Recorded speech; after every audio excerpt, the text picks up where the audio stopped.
today's topic for me is learning is a skill. And when I was thinking about topics that I could propose to You Got This, this came to my mind first because, well, yes, my background is in educational science, but also I think learning is one of the most salient things about working as a developer in this time and age. And that's something that really, really will help you as a person if you feel comfortable with it and feel at home with learning new stuff every day at work. So my own path ending up here started at studying educational science. So learning how to teach others all kinds of different stuff, from sports to art to linguistics. And I also ended up on a programming course, which was teaching programming for beginners. And there I became interested in programming myself. And then I ended up taking a 3-month boot camp and starting working as a developer. And after this 3-month boot camp, I honestly I didn't have any idea of what it was to work as a developer or what would be expected of me. And I took my first job, and I felt like I was constantly drowning in this feeling of not being good enough or not understanding where I should start learning more stuff or how I could develop my skills. Although there's a lot of learning going on, I think still those first years working as a developer are really like a struggle. And I thought that I could maybe share some thoughts with you all today to make that struggle less painful and to maybe tell you the things I wish someone would have told me when I started my working as a developer. So related to my talk, I have some philosophical thoughts in the background that kind of have guided me as someone who is constantly learning at work. The first thought is that programming is a craft, meaning it's not theoretical knowledge or purely doing. It's like the combination of both, and maybe like the experience that ties those two together into becoming a craft, a thing that you both know about from a theoretical perspective, but also that you do in your daily life as a habit or as your work. Also, I think that there's a lot of pressure on early stage developers, and although there's a big hype around more developers are needed all the time, and coding maybe feels like a really cool business to get into, I still feel like there is unnecessary pressure on those early stage devs, and that could be eased by saying some things out loud that maybe aren't usually stated out loud. And also, I'm a big fan of being lazy. Working smarter rather than harder is a really big thing for me, because there's more to life than work. And therefore, I think it's really important to not stress unnecessarily and not work unnecessarily, but instead put in those hours where they really count and where one can impact the most. So when I started drafting this talk, I started thinking of what it meant for me, maybe knowing something or feeling that one is mastering a specific topic. One of those themes is maybe becoming familiar with something, knowing, feeling the ease of the work, also habits. Those are all things that I feel are themes that come up when one feels like at home with one's work and one's craft, especially in programming, when it starts flowing, the ease of the work and the project moving forwards is a big thing, and kind of how to get to that point that one has the level of competence that one feels the ease of the work going on. Of course, there's a continuous learning process in the background, but I still feel like one should be able to feel the satisfaction of the work kind of carrying itself forward.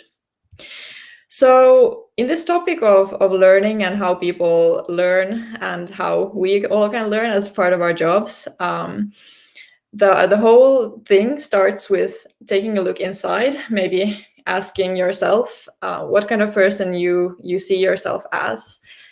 And those questions that could be asked then are maybe, how do I work? How do I react to challenges? How do I feel when I know how to do something? Or when was the last time I succeeded in something?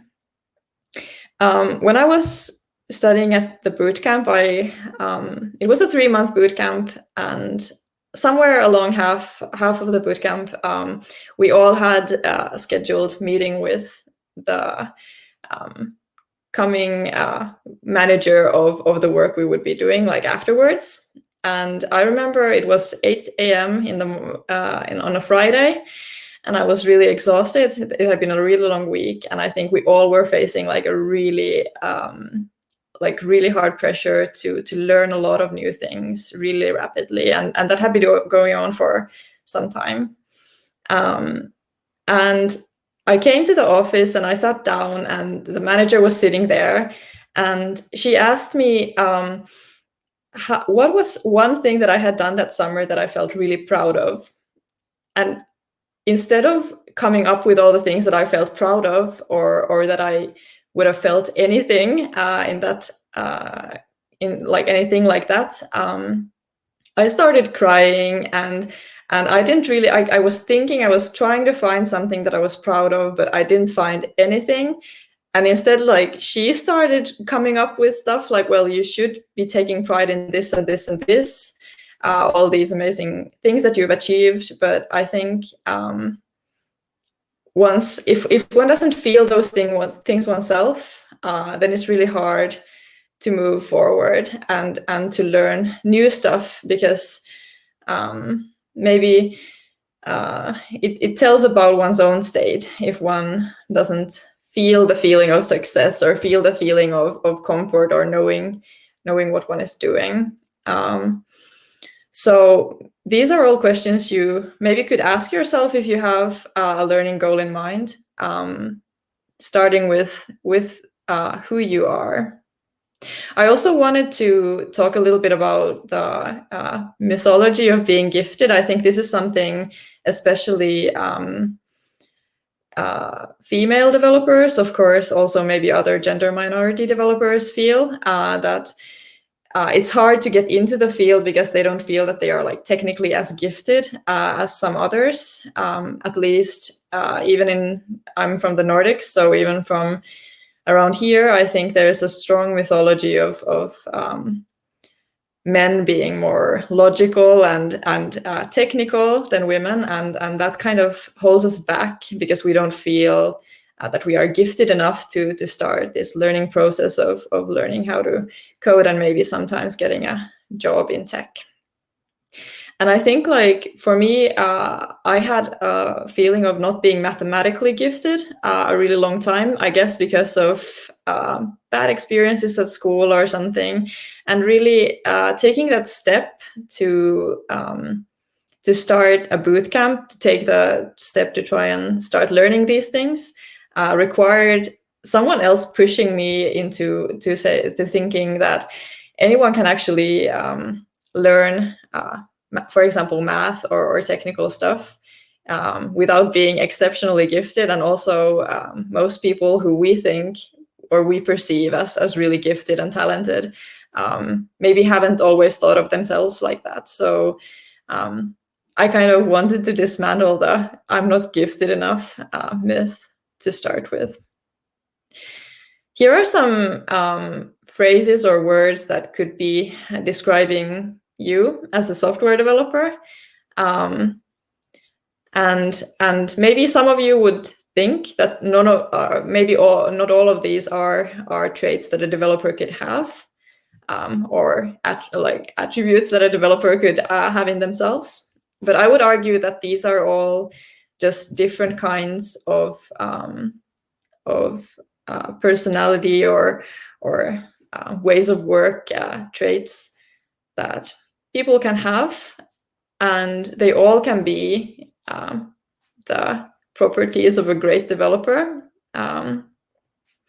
So some of us maybe are more prone to going full stack and trying a little bit of everything and not really digging deep into any specific topic, but some might be really only interested in maybe learning everything about accessibility, and that is equally valuable, of course. And then it depends a bit about like what kind of job you want to take on in the future. But my point was that we all have different personalities and different kinds of traits, and all of those traits can be the traits of a great developer. It isn't that you have to be maybe always very detail oriented in order to be a developer. If you are brave and move forward fast, that can also be a trait of a great software engineer. I'm pretty sure most people in society have heard of some different learning styles, or at least somehow faced them at some point in their life. But I just wanted to lift this topic one extra time here. So maybe we all probably know that there are different styles of learning. And by learning, I mean becoming familiar, getting to know oneself and a subject, maybe memorizing, or then trying out new things. If learning a skill, then it's more about the doing than the reading. And all of these different learning styles can be applied to learning software development. So maybe we are those kinds of people who like to learn alone, or maybe we're very social. And there are a lot of resources out there, both for just studying stuff by oneself, or then studying stuff in groups and meetups and with friends.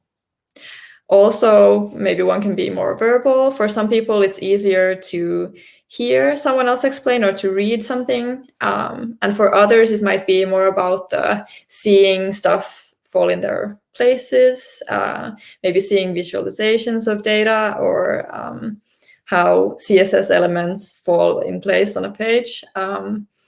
Those can all be like different styles of learning maybe the same thing.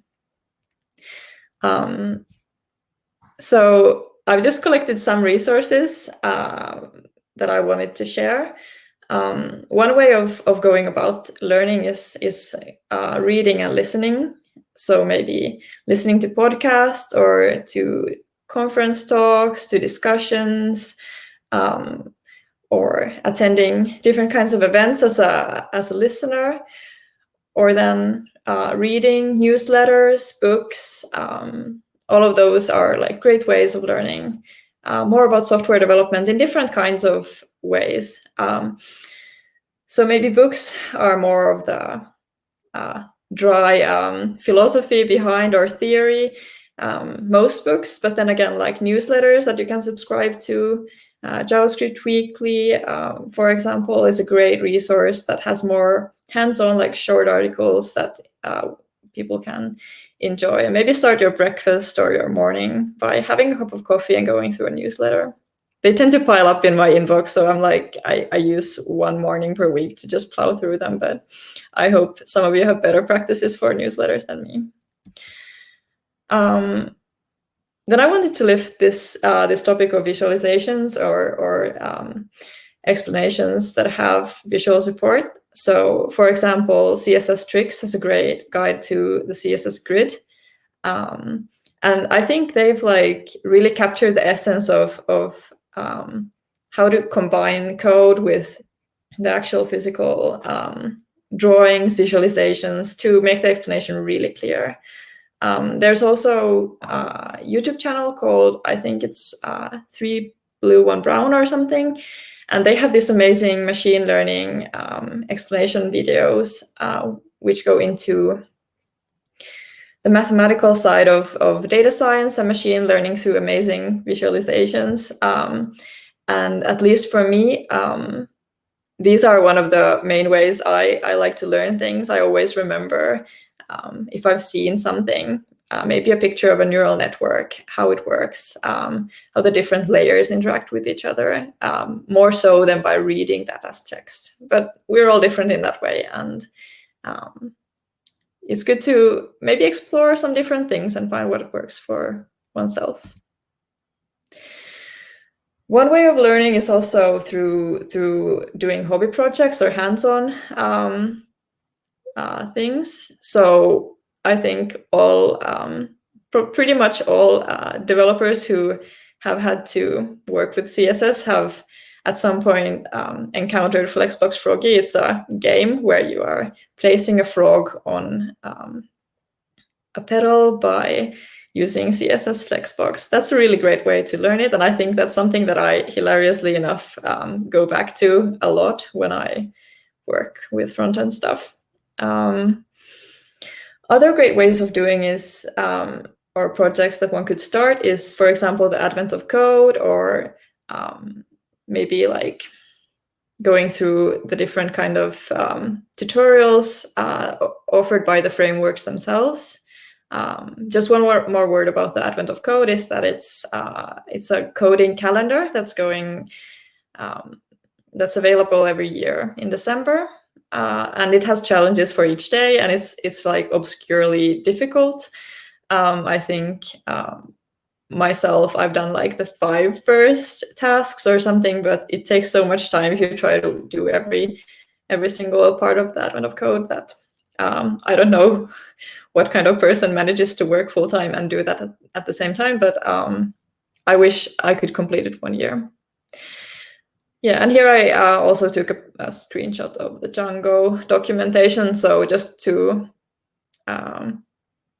make the point that there is a lot of frameworks that have their own tutorials and documentation, or the tutorials maybe as part of the docs, that also are a really nice way of doing own projects. Also, community, friends, mentors, reaching out. I think we have a really active female and gender minority Slack community for people working in tech. And that's one of the communities I interact with on a daily basis. But we also have like other communities. Maybe I wanted to lift our Python community, Turkupai, which is like the Python community of our city. And these are all like great ways of just getting out after work, maybe finding some new friends, and also asking those questions that one maybe doesn't dare to ask at work. I also had an amazing experience of reaching out to our Slack community and asking if someone wanted to pair program with me in an experimental way, trying out Gatsby. Gatsby was something I wanted to try for a long time, but I just didn't manage to do it myself, or didn't muster up the willpower to tackle it myself. So one of my friends actually spent the Saturday pair programming a small Gatsby app with me, and it was really fun. So I really encourage people to find those communities and friendships that you could maybe get outside of your own comfort zone a bit, and also like find something fun to do learning wise. Then I wanted to go a bit more deeper into the programming as a craft thing. So maybe the philosophy behind what it is to know how to code and what it is to be a developer. I think it's also very much an identity question.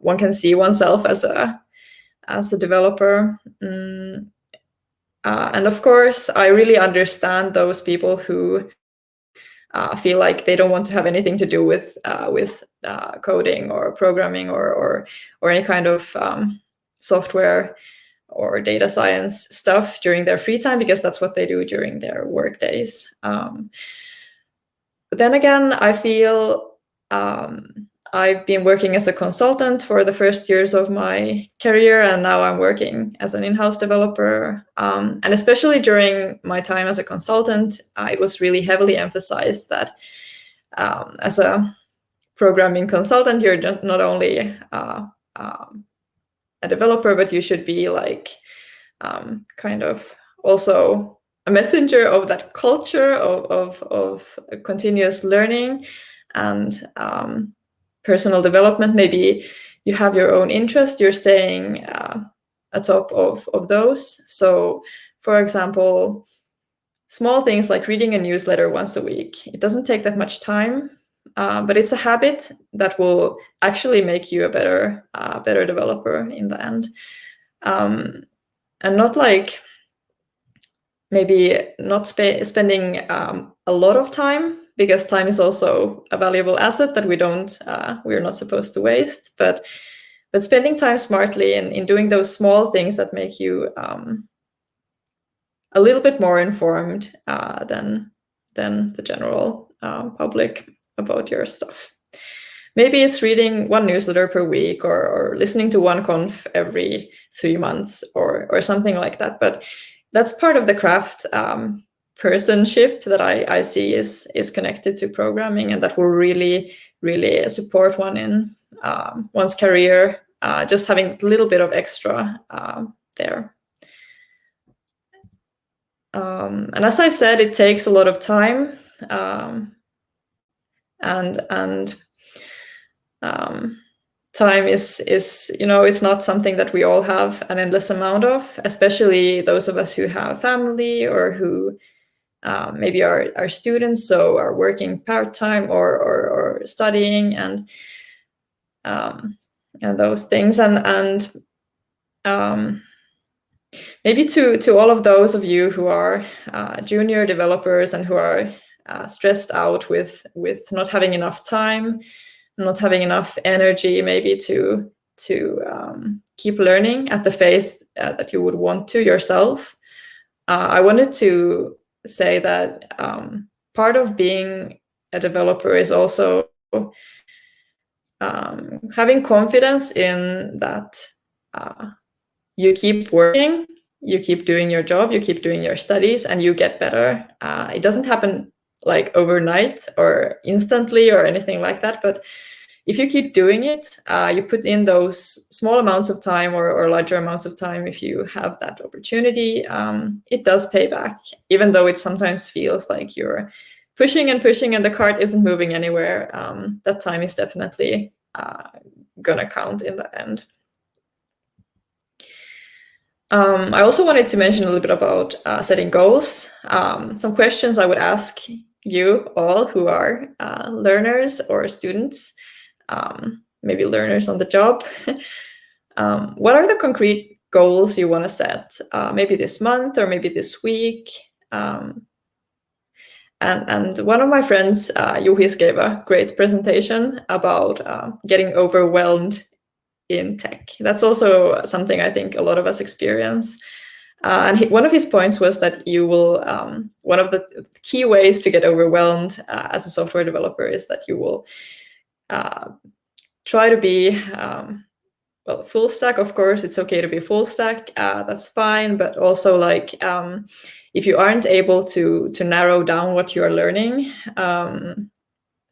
it really might feel, because there is like an endless ocean of stuff, everything from infosec to databases to front end CSS. It's just like there is so much, and they are so different from each other, that if one doesn't set a specific goal, a narrow goal, then it's really, really frustrating, because it can be really frustrating to not when one is moving on all of these different areas. I might feel that it's going really slow, even if it's going at a good speed. Maybe a mentor could help you set the goals, maybe a colleague of yours, or somehow another mentor. Maybe you could find a mentor working in the field who you would want to kind of follow career wisely. So maybe a mentor could be one help to setting those career goals or to those study goals. And also, like, asking oneself, why are these the goals you choose? Of course, it could be really cool to learn Rust or something like that. That is, or Haskell. Haskell has been like my learning aspiration for a long time. But then again, like realistically, if one of your goals is to get a job and to thrive at your job, then I'm afraid there are very few jobs that Haskell or Rust might be helpful in, at least for now. Of course, nobody knows what the future holds, but I would also like encourage people to critically evaluate, like why are these the things one wants to learn, and also how would you practically apply those skills you gain, because they go away if you don't apply them. Like all of the university exams, it's just long gone 1 month after the exam if you don't use it practically. In assessing your learning, yeah, maybe pair programming could be a good way of doing that. Hobby projects that you can showcase. I would say put everything on GitHub or whatever other public portfolio you want to have. Don't be shy, just put stuff out there and ask for feedback. That's really valuable. Also, maybe ask a mentor.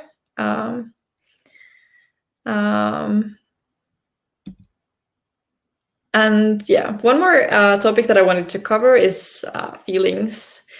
Maybe this is something that I see female or gender minority developers lift a bit more than the general dev community. Maybe it's changing. I hope it's changing, but I hope in the future more and more technical people could be talking about feelings without feeling awkward. So these are all gifts that I had in my Slack discussion with my tech lead during one day. And I think they describe very well how my emotions go during a day at work. I'm not a very emotional person in my private life, in the sense that I tend to be quite steady, but at work somehow I realized when I started working that there's just so much. I think it's because it's hard, it's difficult. There's a lot of frustration. There's a lot of feelings of helplessness, maybe feelings of I'm never gonna get this to work, or this is not moving anywhere. Maybe a pull request has been hanging for weeks. And then sometimes you feel like you get something done and you're really happy about it. Or then you just feel very grumpy when something doesn't work out the way you want it to work out. And those are all things that really impact you as a developer, as well as the code you write, as something like how you interact with your colleagues. And I think it's really important that we notice this, that our feelings are part of our job. Maybe for some, maybe more, for some less, especially as junior developers. It can be hard, it can be difficult, it can be frustrating, and that's okay. That's very okay. Kind of accepting that one feels stuff and accepting that one sometimes feels really bad at work, but that feeling will pass. And maybe, of course, if it doesn't pass, then it's time to do something about it, or change your role, or ask like why you're not feeling good. But also like not being afraid to feel bad some days, because that's just part of the job. Sometimes you hear that people say that you learn faster by failing. I don't agree. I think, of course, it's important to fail. Sometimes in Finnish, there's this idiom, you say moka on lahja, which means your failure is a gift. And that's the electricity that went back on. Okay, sorry. So I believe that as learning coding, as learning software engineering, it's also really, really important to have those experiences of success, positive learning experiences, not only feeling bad because one doesn't know enough, but also feeling really good when one learns something or when one gets something to work perfectly. So also like give yourself those experiences, like do hobby projects that are easy enough. Go stay in your comfort zone when you feel like that. Kind of don't force yourself to fail all the time, because that's like emotionally really hard. Feelings matter. They impact how you work. They impact how you learn. They impact if you are eager to take on new stuff, eager to learn more things, or if you just want to go home and cry. Here is a screenshot I took from a discussion between me and one of my friends. My friend is a very talented software developer, and just graduated in a technical field. And I think she, as many other developers, occasionally have these feelings of not being enough, just not having like, even though one is pushing oneself and one is doing a lot of learning outside of work and pushing oneself out of one's comfort zone at work, one can still feel really, I mean, maybe vulnerable, maybe,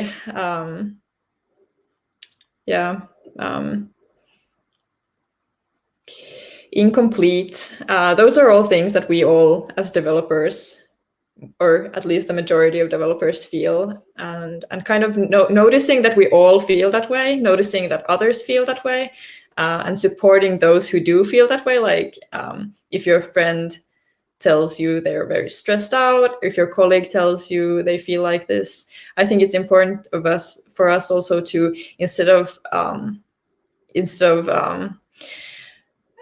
kind of making them feel like we don't have this problem, making them feel like it's only them who feels this way, we can also open up and share that, yes, this is indeed a feeling that we all have occasionally. It's not like there are some superhuman developers out there who are only winning every day and feel great and always succeed in everything they do, and have the energy to be super coders and do all these fantastic open source projects and read and everything. But we all feel very tired occasionally.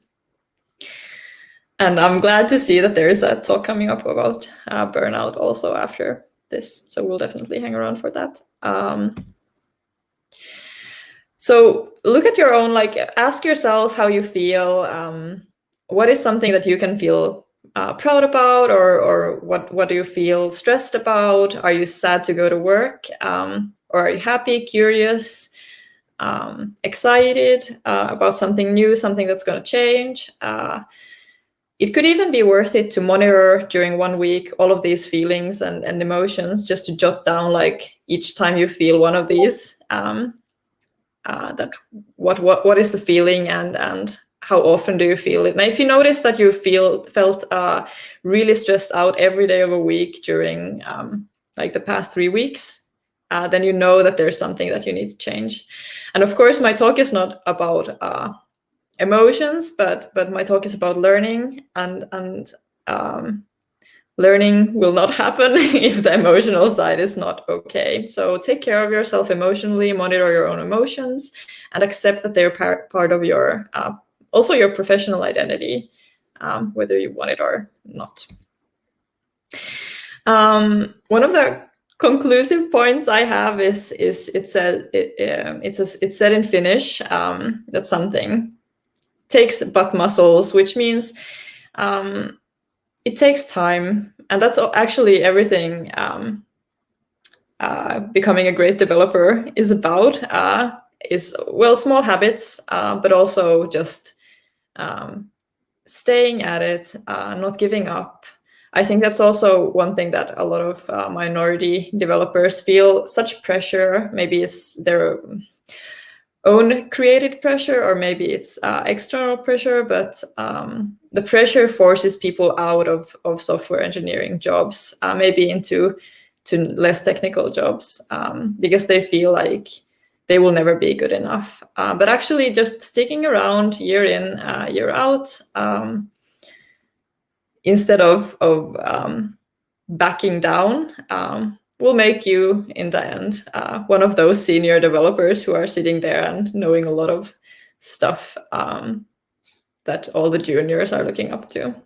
So don't give up, hang around, stay determined. I think that's also like what learning is about, at least in this specific case, learning a skill or a craft. So that's all I have to say about learning. Thanks for listening, and please come and shoot me some questions later.